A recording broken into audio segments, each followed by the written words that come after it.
Hello everyone, welcome back to Be Like Christ. We're talking about Matthew chapter 25 in 5 minutes today. If you want the outline that you're about to see up on the screen, you can download it for free on our website. There is a link down below. And if you want to support the creation of free resources so that people around the world can have them to understand the Bible better, there's also a link to our Patreon account down there. So let's talk about this chapter, chapter 25. We're getting close to the end of this book. When did the events of this chapter take place? Well, like a lot of the rest of the book, this took place during Jesus' earthly ministry. This was about a 3-year period, somewhere between AD 26 and AD 31.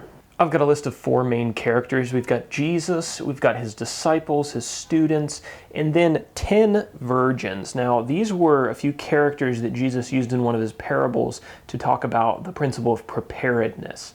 And then we have 3 servants, and these three servants were entrusted with talents, with some money from their master, and they were told to use it wisely while the master was gone. As far as where the events of this chapter took place, this is really a continuation of the conversation that Jesus was having with his disciples in Matthew chapter 24. And chapter 24 took place on the Mount of Olives just to the east of Jerusalem. As we break this chapter down, the first 13 verses here is the parable of the 10 virgins. So Jesus compared the kingdom of...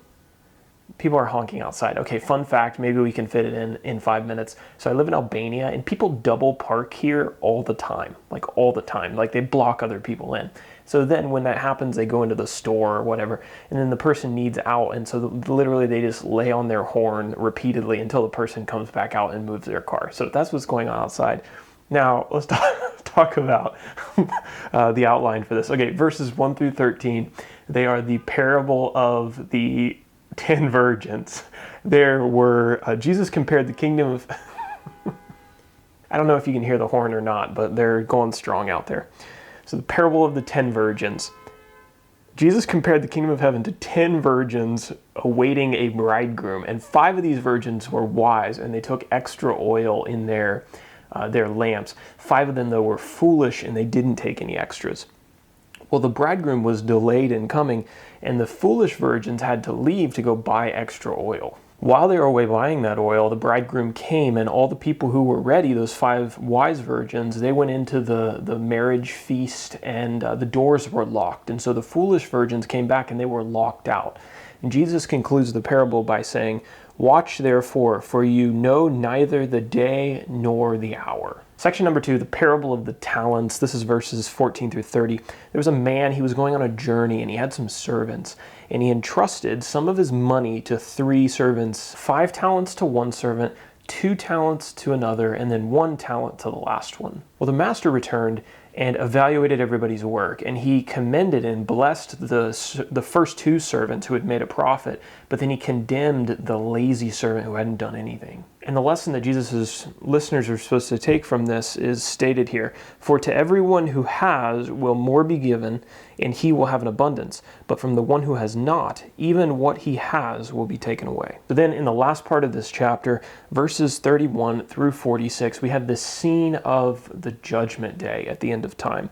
When Jesus comes back to the earth a second time, he's going to separate the sheep, or the righteous people, from the goats, the wicked people. Jesus is pictured commending the righteous people, saying, quote, "I was hungry and you gave me food. I was thirsty and you gave me drink. I was a stranger and you welcomed me. I was naked and you clothed me. I was sick and you visited me. I was in prison and you came to me." But Jesus is then pictured condemning the wicked people for not having done any of those things to him or to anyone else. The righteous will receive eternal life as a blessing, but the wicked will go away into eternal punishment. This chapter is important because it gives us a lot of insight into what's going to happen at the end of time. Those are questions that people have, always been curious about.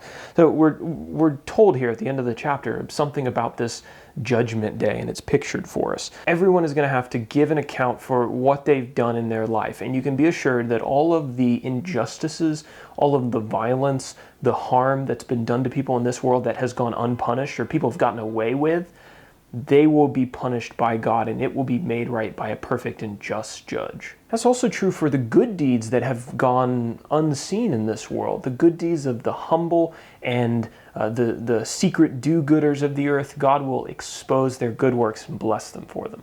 And then in application, thinking back to that parable about the 10 virgins, they were prepared, right?